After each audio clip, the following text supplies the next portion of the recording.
Thank you. Good afternoon, everyone. And let me add my thanks to President Cabrales and Ana Cristina for inviting us here and allowing us to participate in this process. You want to shut that one off? Yeah. I was asked to talk at some depth about induced and triggered seismicity associated with either wastewater injection and hydraulic fracturing. I will distinguish what I mean by the words induced, something caused by the act of man, and something triggered, something that's sort of natural, but just sort of encouraged and accelerated in time a little bit more formally a little bit later in my talk. I was basically asked to address two kinds of issues in the first part of the presentation, to talk about some of the principles of natural and induced seismicity, just so you understand earthquakes a little bit better. This is all fairly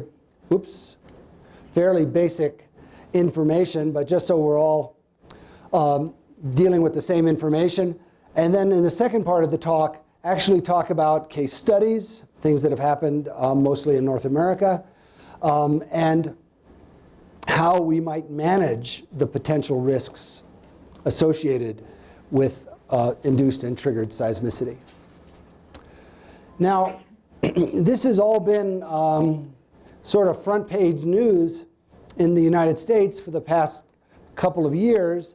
In 2011 alone, there was, I'll get this right sooner or later. There were triggered earthquakes here in Youngstown, Ohio, near the Colorado-New Mexico border, in Arkansas, and on the Dallas-Fort Worth Airport, where they had previously been recognized in 2009. As I mentioned earlier, it's not because wastewater injection is new. We've been doing it for many decades, and in fact, there are, on the order of 150,000 wastewater injection wells operating safely in the United States. It's now becoming clear, and I'll show this a little bit later, that some earthquakes in Oklahoma were also triggered in 2011. And these earthquakes were slightly larger than magnitude 5, as was this earthquake.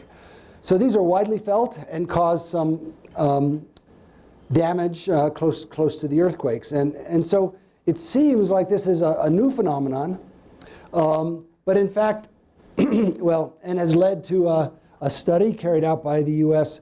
National Academy of Sciences on induced seismicity potential in energy technologies, not only oil and gas, but they also looked at geothermal, CO2 sequestration.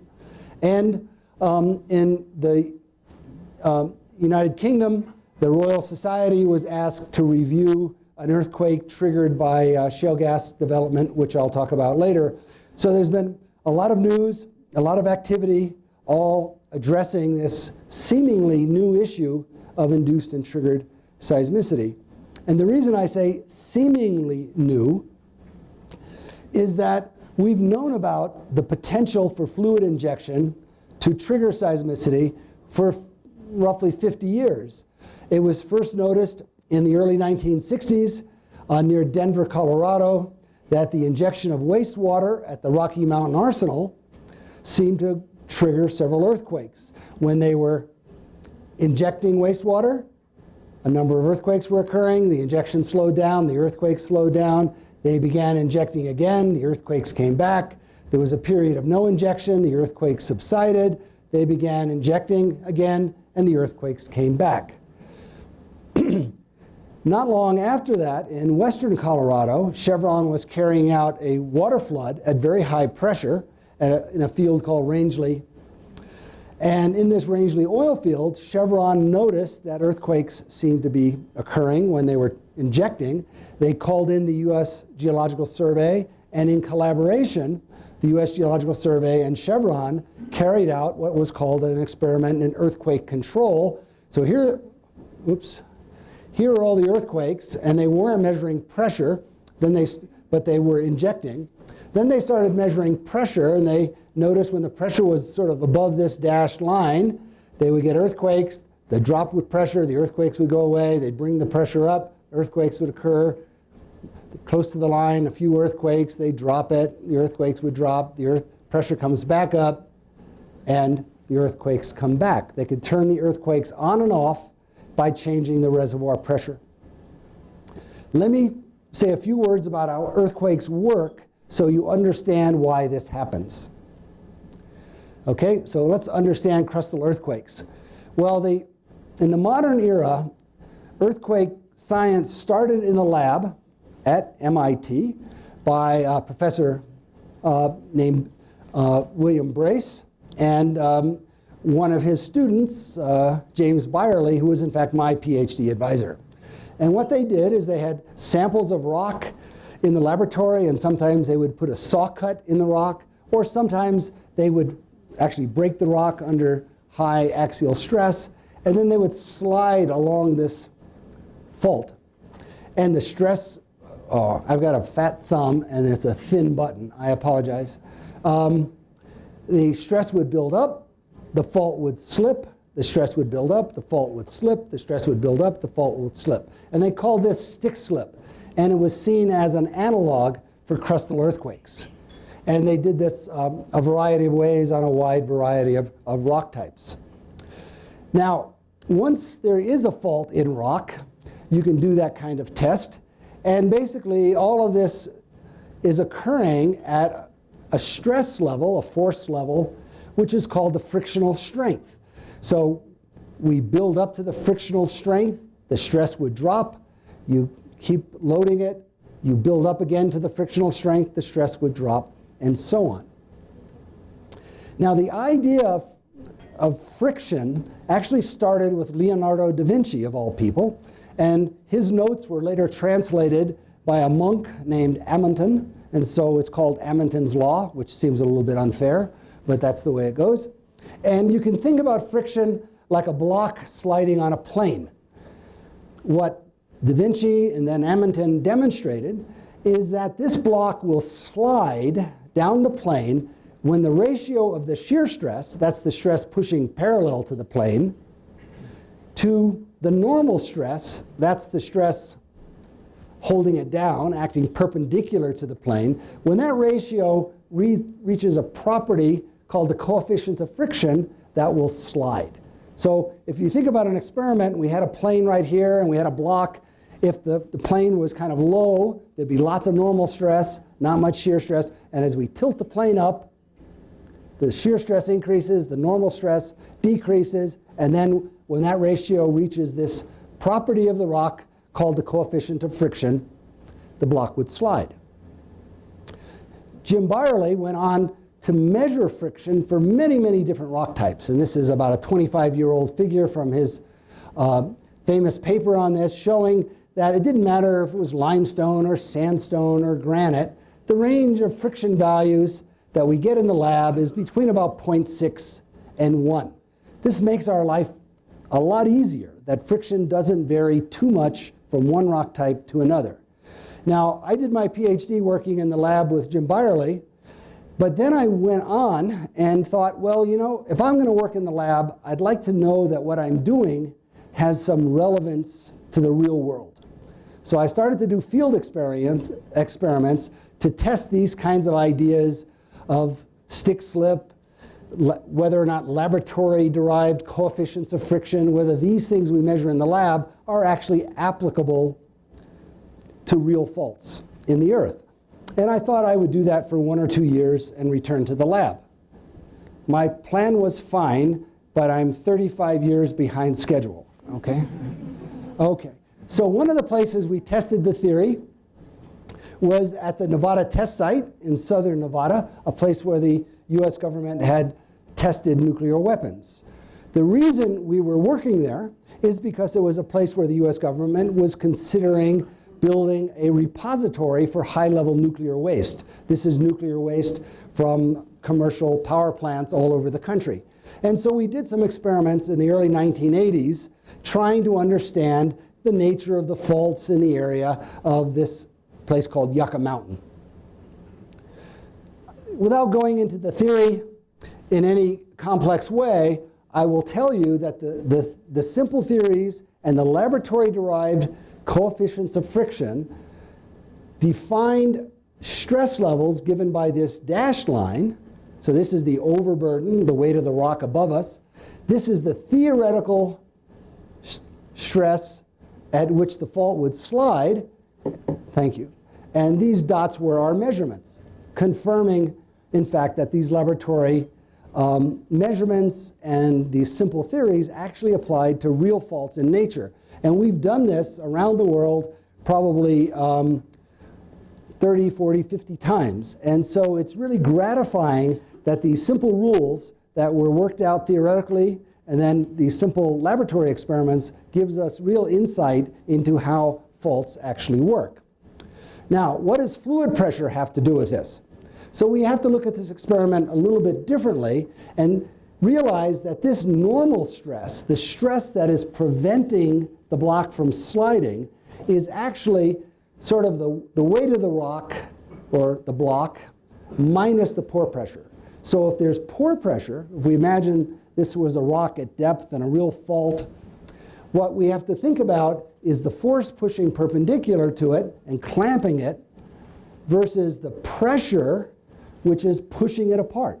And so if you have a block that's almost ready to slide and you raise the pore pressure, then that can lower this value, the effective normal stress, and allow the block to slide from being stable to being unstable by changing the fluid pressure. And that's why fluid pressure can trigger earthquakes. The earthquake is likely to happen someday anyway. It's a natural fault.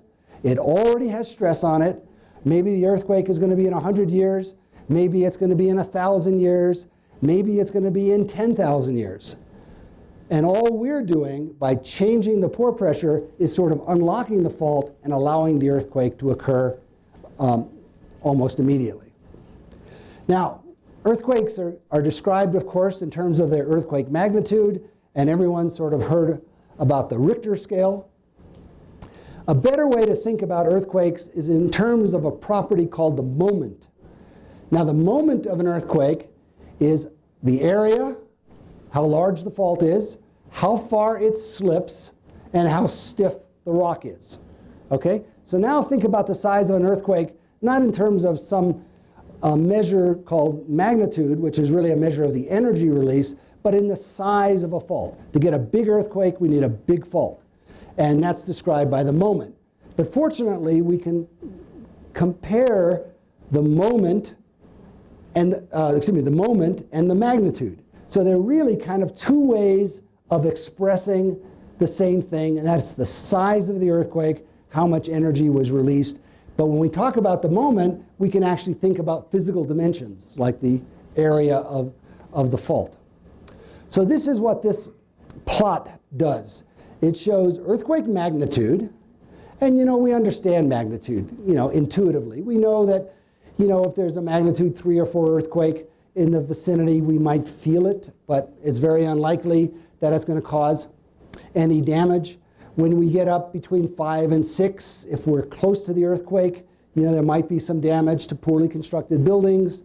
Between 6 and 7, if the earthquake occurs, if it's if there's good construction practice, little will happen. But if there's poor construction practice, those earthquakes can be damaging. And when we get up to 7 and 8, you just want to be somewhere else when the earthquake happens. Okay? Now, what does that mean in terms of the faults that cause these earthquakes? And to do that, we read along this axis right here. So what I've done is I've identified 3 different earthquakes. I'll show you a little bit later that when we do hydraulic fracturing, we create microseismic events all the time.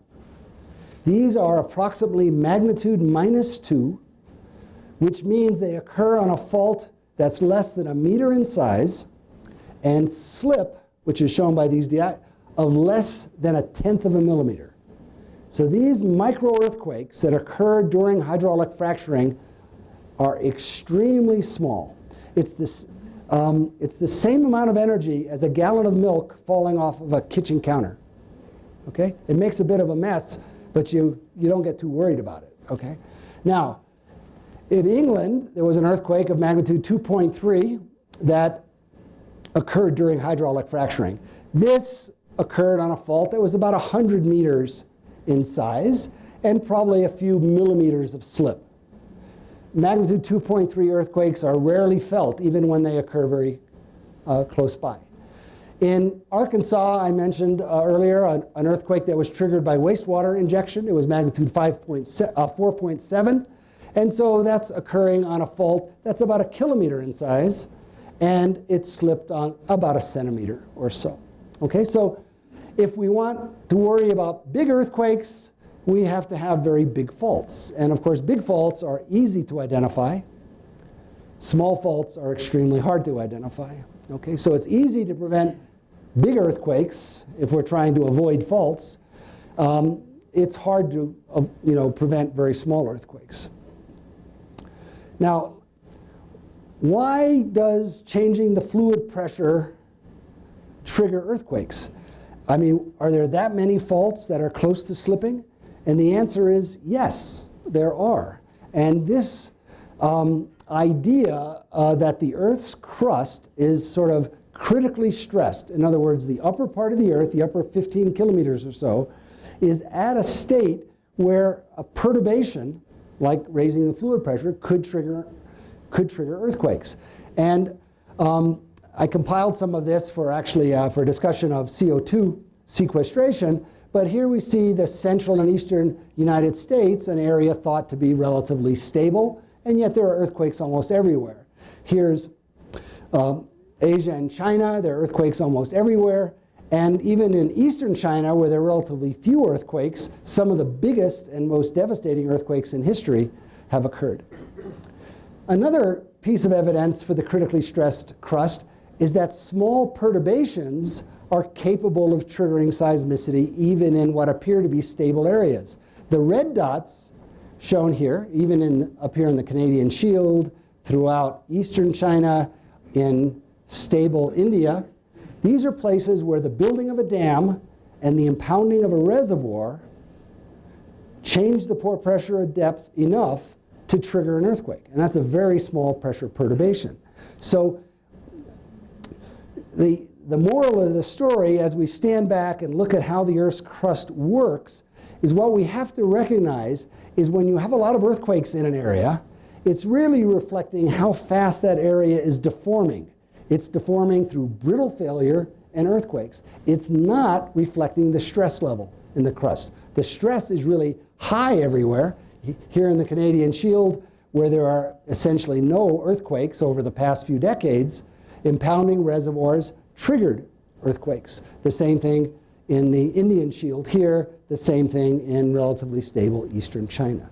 So we have to be thinking about this issue almost anywhere we choose. Now we have kind of models of the lithosphere that help us explain this. We have deep wellbore experiments here going down to 8 kilometers. Again, the measurements shown by the black dots and the error bars exactly match the theory, exactly confirm the laboratory coefficients of friction. And when we injected water at low pressure at 9 kilometers, we got little earthquakes. The crust is in this state of failure equilibrium. So we have to be, we have to be concerned about this. And that's why we're talking about triggered seismicity and induced seismicity. So, I'm going very fast. And that's where we began to study these processes in the Denver Arsenal and at Rangeley. And basically for the past 50 years, we've been studying different cases in different places. And looking at this process of could we quantify the forces, can we make this work not only as a concept, but as a rigorous physical theory. So let me now take just a moment to define the difference between triggered earthquakes and induced earthquakes. A triggered earthquake is really an earthquake occurring on a geologically active fault. It's an earthquake that would have occurred someday as a natural geologic process. It could be quite big if it's occurring on a big fault. It need not be. And the perturbation could be quite small. Okay? But it's a natural process advanced by some human-induced perturbation. An induced earthquake is only occurring because the perturbation is very large and is taking an otherwise stable area into failure. And the best example of this that I know is when you excavate a mine, sometimes you get small earthquakes around the mine excavation, and that's because the excavation is concentrating stress in the rocks surrounding, and you get an earthquake. That earthquake would never have occurred had you not excavated the mine. So reservoir-induced earthquakes are, and this is the terminology that's been used literally for 50 years. In fact, reservoir-induced seismicity, it even goes by RIS. It has an acronym, but it's actually not an accurate acronym because they're really not induced. They're really triggered because, a dam, let's just say the water is 100 meters high. That's 1/10 of a megapascal. That's 15 psi. It's an extremely small pressure change. It's a triggered event. And so we look at these cases, and we look at in the Denver case, and it was a very small pressure perturbation, and so you would call this a triggered case. In the case of Rangeley, they were really pumping very hard. They changed the pressure by about 1,350 psi, and you'd say this was an induced earthquake because that was the normal reservoir pressure. If they changed it only a little bit, the earthquakes would never have occurred. And of course, sometimes there's sort of a gray area in between. But when a small perturbation causes an earthquake, we call it triggered. When it takes a large perturbation to cause earthquakes, we refer to them as induced. Okay, so can we characterize the potential for there being a triggered event? Well, we know how to do this. We understand our theory. We have to build a geomechanical model. We do this through information obtained in wells. We determine the three principal stresses. We determine the pore pressure. We study the fractures and faults. This is something we've done a great deal of. In fact, the techniques we've developed over the years are in review papers. They're in a book I've written, and they've been in even commercial application for things like wellbore stability, and have been used, I think the last count I had, 2,000 times for 300 companies. So building these models is not research anymore. The techniques can be employed in any oil well that's drilled using the kinds of observations available from any of the surface companies. We know how to do this. Here's a case where we were looking at the potential for fault slip on this fault, which is at the southern end of a long anticline. It's called the Teapot Dome anticline in Wyoming. It's owned by the government. It's a government-owned oil field because in about 1915, there was a huge scandal involving bribery and all sorts of things that almost reached to President Wilson. It was a very huge scandal, and to deal with the scandal, the government just took over the oil field, okay? And now it's kept as a petroleum reserve, and it's, in theory, being a place where CO2 sequestration is being experimented with. This is the oil-water contact right there, and so there's a three-way closure against this fault.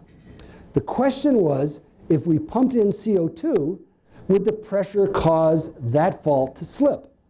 So we go through a process of building a model. We have 5 wells, 3 are here, 2 are further north, I'll show you in a minute, and we determine whether this fault is likely to slip. And in fact, what we're doing here is we're showing you the formation involved, and we're painting the fault surface with the magnitude of pressure needed to cause that fault to slip. As it turns out, the critical pressure is much greater than would ever be caused by even filling up the structure with CO2. And then to do this more rigorously, we recognize there's uncertainty in all of the parameters in our model, and we do a kind of a Monte Carlo simulation investigating all possible combinations of parameters, and we conclude that in 99.9% of the cases, it would take far more pressure to make that fault slip than we could ever generate. That fault is not going to slip, period. If you go further north, okay, so we were just down here, now we come up further north and we look at a different fault. Turns out that you can see from these arrows the stress state is in fact identical, but now the fault has a different orientation. It's more likely to slip in this stress field. And in fact, we think this fault is actually leaking hydrocarbons up the fault as a natural geologic process. And it would be a terrible place to put CO2 because it would just exacerbate it and the CO2 would leak up the fault. So with enough detailed information, you can do a very quantitative study on a fault-by-fault basis. Now that's not often a practical thing to do, but it is possible in special circumstances. So now let's kind of move on to the second part of the presentation and think about wastewater injection and triggered seismicity. Before I do, I wanted to just show a couple of slides to go through some of the points that Dr. Bonilla and Professor Deutsch and I were discussing, and one of which is the issue of water reuse. And as Professor Deutsch pointed out, in Pennsylvania, the numbers we heard were something like 95% of the water that flows back after hydraulic fracturing is simply re-injected. And so our committee, and I believe one of these people is John, I'm not quite sure which. The tall, good-looking, the one with the nicest hard hat. Visited this holding pond. Now this, it's just a big reservoir, and it's lined with multiple layers of plastic to keep the water from getting into the ground. It's covered completely by bird and animal netting to make sure that no animals get into it, and it undergoes very little treatment. And first the trucks come and they put the water in the reservoir, and then the trucks come and they take that same water and they go to the next frac site and they re-inject the water. Now, depending on where you are, the experience in the United States is that somewhere between 0 and 50% of the injected water comes back. Okay, so you always have to use some water, but of course you're using less water by reusing the water, and you're solving the disposal problem at the same time, because the contaminants in the water, when it flows back, as Professor Deutsch said, are not due to what you've injected, it's what the water picks up in the shale. And it's a lot of salt and selenium and iron and occasionally some naturally radioactive material. Just put it back in the shale. So that's one issue that's available. This is a picture of Horn River. Horn River, I'll show you where it's located in a few minutes. It's right at the northern border of British Columbia, close to the Yukon in Canada. It's a very remote area. Very few people live anywhere close, a few Native Americans. In this particular case, if I remember, let's see, 12 horizontal wells were drilled from the same pad. Every well was drilled was fracked between about 10 and 15 times. There was no fresh water available. So, and then what would they do with the flowback water? So what they did is they drilled 4 water wells, but down into a saline aquifer. They went right past the fresh water. They drilled into a saline aquifer, used the saline water for drilling and fracking, just like you would on an offshore rig, and then the flowback water was just re-injected into that same saline aquifer. So the freshwater system was never involved in the process. And one thing I don't have a picture of, but also from Western Pennsylvania, is that the pad we visited was completely covered with plastic mats. There are no pits, everything's in tanks, and not a drop of fluid from the drilling and fracking process touches the ground.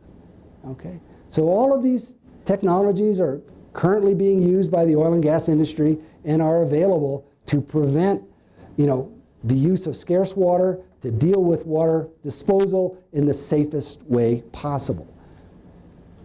Okay, so if there are 150,000 Class what are called class 2 wastewater injection wells. What caused this increase in seismicity in 2011? And the answer is increased volumes of injection. Okay, and I'll try to show you that through some case studies. So the first case studies I want to show you are the triggered seismicity associated with wastewater injection. One of the more well-studied examples is what was happening in Arkansas. So just to orient those of you, so this is the central United States, Missouri, Illinois, Indiana, Kentucky, Tennessee, and Arkansas. And so that we're just slightly to the west of that map. They began exploiting the Fayetteville Shale. They were hauling the wastewater to a well right there. They were injecting the wastewater, and the wastewater injection caused earthquakes to occur that formed along this long line right there. The earthquakes started after the injection started. The earthquakes propagated away from the point of injection. Now,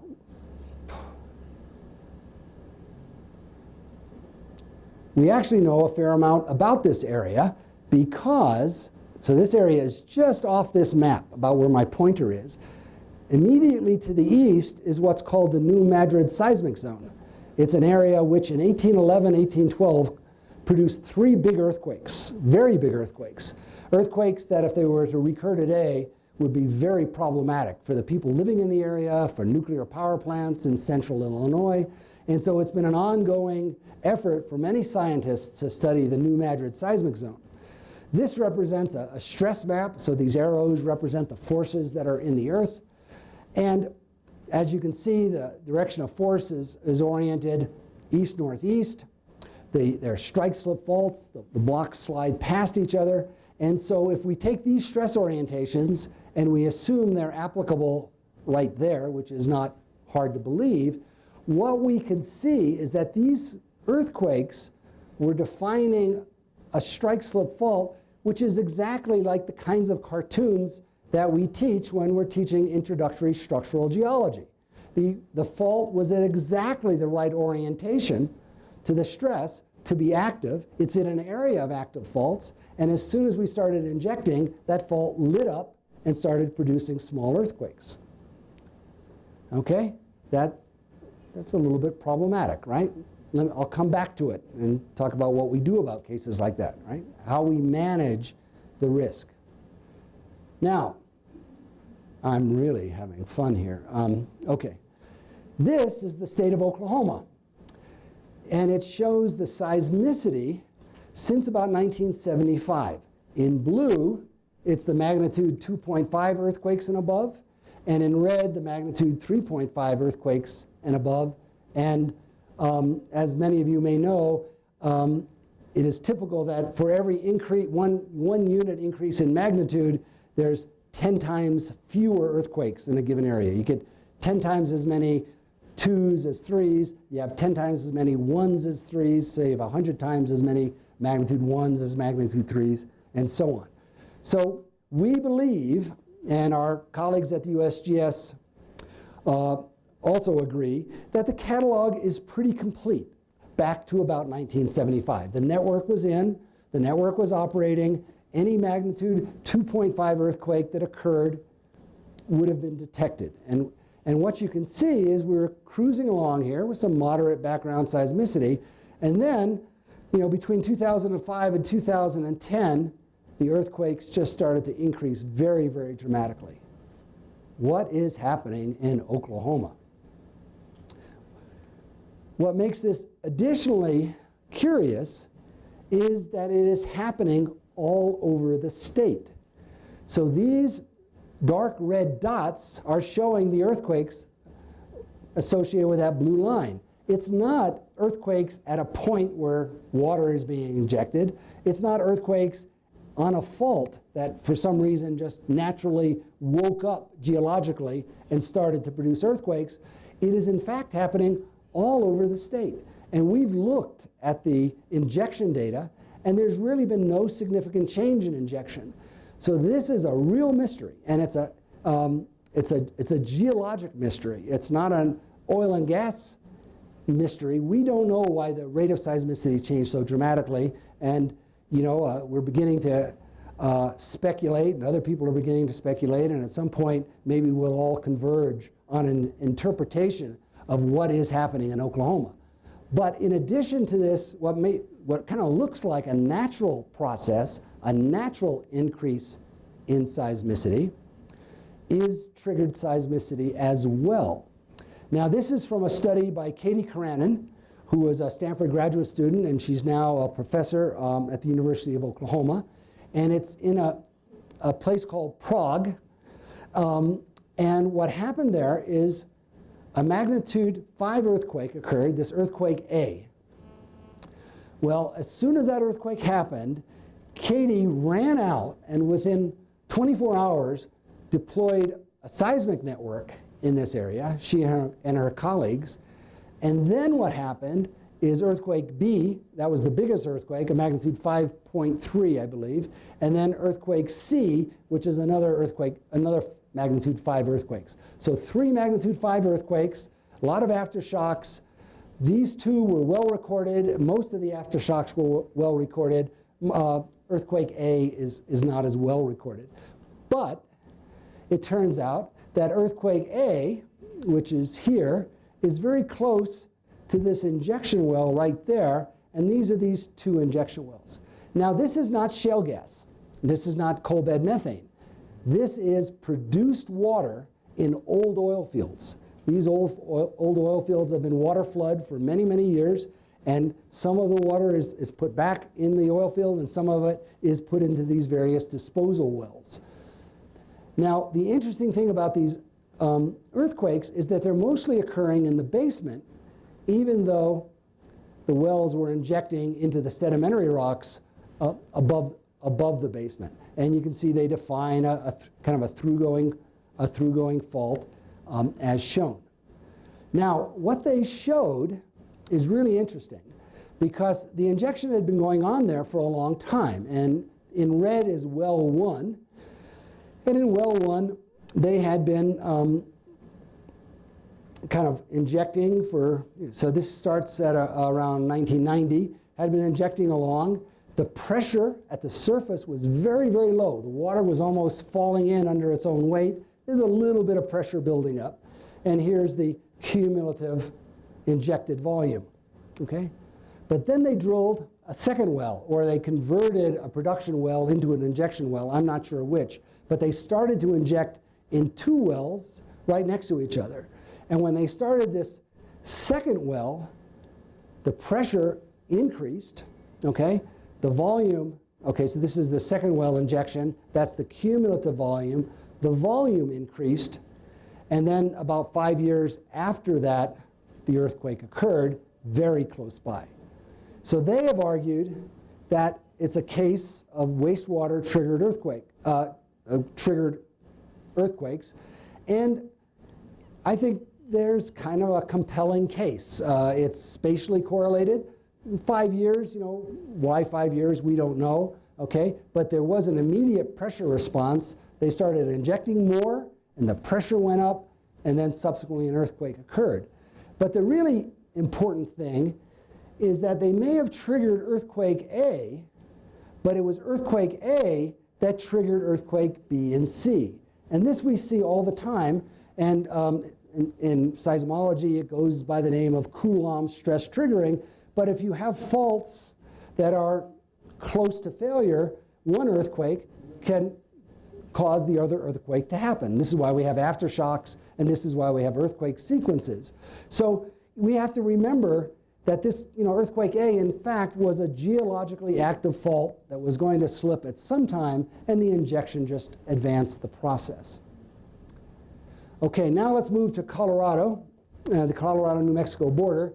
This is a place where coal bed methane water is being injected. And as I mentioned earlier, to produce methane from coal, you have to pump the water out, and they were disposing of it. Before that happened, the background seismicity showed a few earthquakes in the early 70s and the early 90s. So some small level of background seismicity.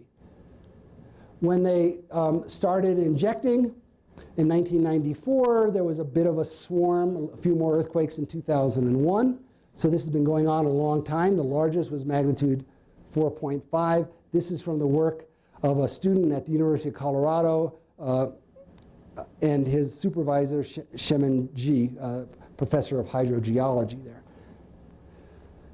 They're still injecting. In 2006, even more earthquakes are occurring. They're still injecting in 2011, and the earthquakes seem to be lining, the bigger earthquakes seem to be lining up along a fault. A magnitude 5.3 occurred. And basically, it's the cumulative effect of injection over a long period of time. Okay? So we'll come back to that case as well. What about hydraulic fracturing? Can that trigger earthquakes? Well, we understand hydraulic fractures. There was a lot of confusion when hydraulic fracturing began in the late 1940s, but what we learned later and what M. King Hubbard and his colleagues showed us is that one thing that's always true about hydraulic fractures is they always propagate in a plane perpendicular to the smallest stress. So in these experiments with sand and plaster of Paris, he took a box of sand, he pushed on the sides pretty hard, he pushed on the top only a little bit, and he got a horizontal hydraulic fracture. If he pushed on the top and pushed on one side pretty hard, but not so hard in this way, he got a vertical hydraulic fracture perpendicular to the smallest stress. It's just the easiest for the fracture to open in an orientation perpendicular to the smallest stress. And we use that principle today in horizontal drilling and multi-stage fracturing. This is an example from the northeastern US. There are two horizontal wells. There's a seismic array in the lower horizontal well, and this well was was drilled in the direction of minimum stress so that the hydrofracts would be perpendicular to the well.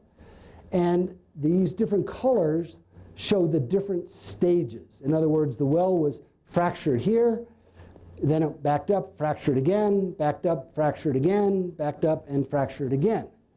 Now these colored dots represent micro-earthquakes that are being detected by this seismic array. These micro-earthquakes are magnitude -1 to magnitude -3. So remember I said a magnitude -2, sort of an average micro-earthquake, is a fault that's this big and slips less than 1/10 of a millimeter. So these are really, really, really small earthquakes. The only reason we know they happen is because there's a seismic array right there. They hardly affect, any crust at all except, what's right next to the hydrofrac. And as Professor Deutsch showed you, they don't grow very much in height compared to the depth at which they're being injected. What's happening here is that the hydraulic fracture is actually a source of high pressure. And the water, we're doing this hydraulic fracturing with what's called slick water. It's basically water with a little bit of friction reducer, like soap. And that slick water is penetrating into pre-existing fractures in the shale and causing these tiny little slip events. And those little slip events are what's changing the permeability of the shale.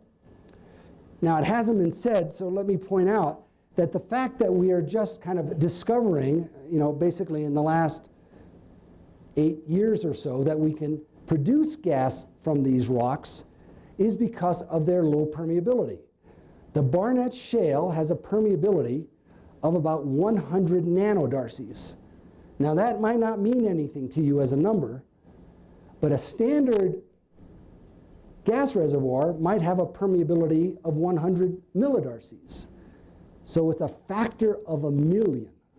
It's 1,000,000 times less permeable. The only reason the gas comes out is because we can enhance the permeability through this hydraulic fracturing and microseismic process. That was the secret. Horizontal drilling had been around, hydraulic fracturing had been around. It was combining them and using slick water so that the water would penetrate into the rock that made everything work originally in the Barnett Shale, and that was the combination of technologies that, that has led to this revolution of resource recovery that Professor Deutsch mentioned this morning. So what about bigger earthquakes? Is there any reason for concern? So in North America, there have been 35,000 shale gas wells drilled, probably on the order of 350,000 hydrofracks. And there's a couple of cases in which there may have been a magnitude 2 or 3 earthquake that occurred. Why? Because this process basically intersected a larger pre-existing natural fault. Okay? Now that's been seen in other places. So it was mentioned earlier this morning that an earthquake in the UK shut down everything for 18 months. That earthquake was in a place called the Boland Basin. A couple of earthquakes there and there. The big one was magnitude 2.3. The locations are very poor because they're being recorded by seismometers very, very far away. But basically, the earthquakes occurred near some pre-existing faults, and they occurred while pumping was going on. So the red here shows pressure. The crosses are earthquakes, and you can see the earthquakes came on only when they started pumping and raised the fluid pressure. Here, what we see are some earthquakes that are very small, -1, -1.5, -2, but a few larger earthquakes as well, because the hydrofrac had intersected a pre-existing fault. This is pretty simple. First, we should avoid injection into potentially active faults. Right? To get a big earthquake, you need a big fault. Right? You want to know where you're injecting. Okay? So a little bit of site characterization before you site an injection well. Why did they inject into this active fault? Because they never looked. They didn't analyze any seismic data. They didn't even ask this question when they sited the well. The second thing we need to do is we need to limit injection rates. The speed with which we inject controls how fast the pressure increases, and it's the pressure that's the problem. Okay? We need to monitor seismicity. By having a dense seismic network here, the earthquakes were accurately located, and we could see that something dangerous was happening. A potentially active fault was beginning to light up. Okay? And that allowed us, using very simple geologic principles, to assess that there was a significant risk. If a big fault is lighting up, there was a potential for at least a bigger earthquake than the one that had occurred, which was 4.7, which is the biggest that occurred. And the company was asked to abandon injection. They did, and the problem went away. Okay, so we have to recognize that we need to be proactive. We've got to, investigate places where we're going to inject fluid. We have to monitor what's going on. As long as everything's fine. But when an assessment of the risk demands it, we simply have to be prepared to abandon some injection wells. It's not rocket science. When the seismologist, a fellow named Steve Horton, published the earthquakes lining up along that fault that I just showed, he made the argument in his paper that a potentially larger earthquake was potentially avoided by stopping injection. And his argument goes like this. The seismicity defined a fault that was about 25 kilometers long, and so you kind of go up by 25 kilometers, and you could see that maybe an earthquake of magnitude 5 or 6 may have occurred. And so I kind of agree with him. That distance of about 25 kilometers lining up along a geologically reasonable fault was a cautionary note that said, it's better to stop injecting, and they did, and everything went away.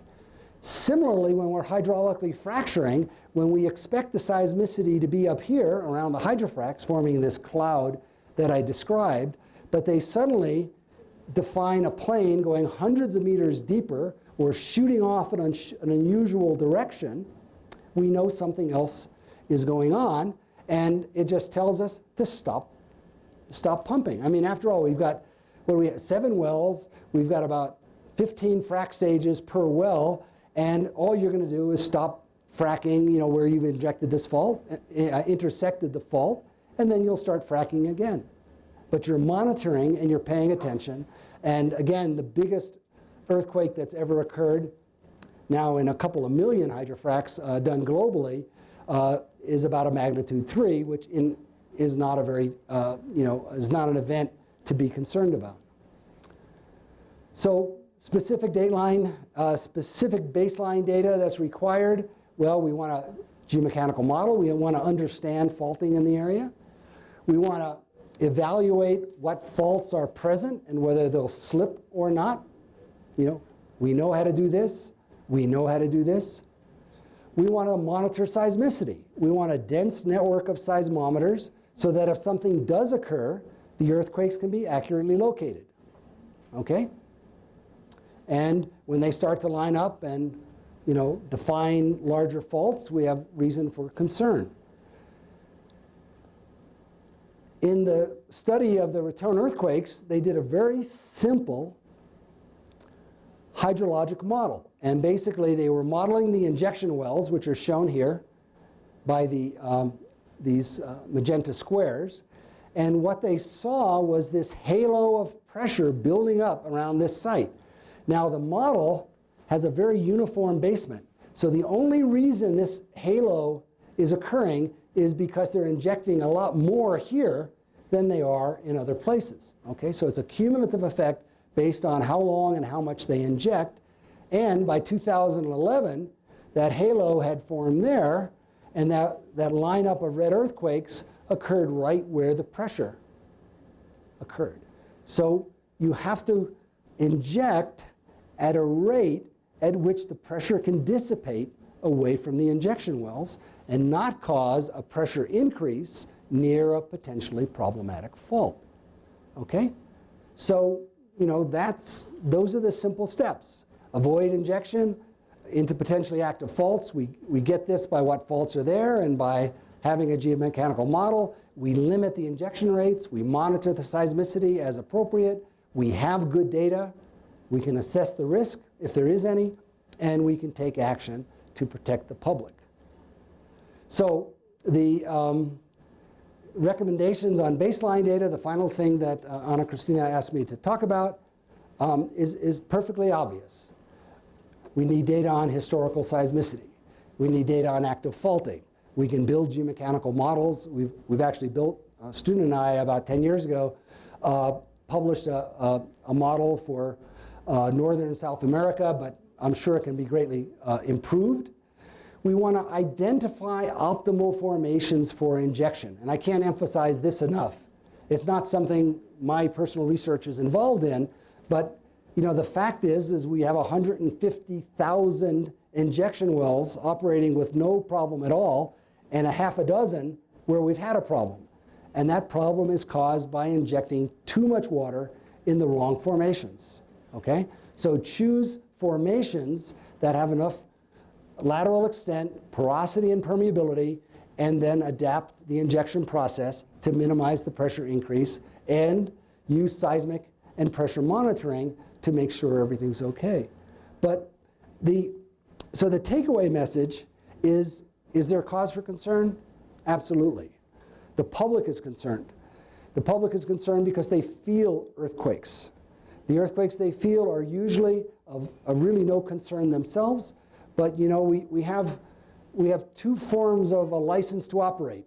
We have the license to operate granted by the regulatory authorities, and we have the license to operate created by public consent.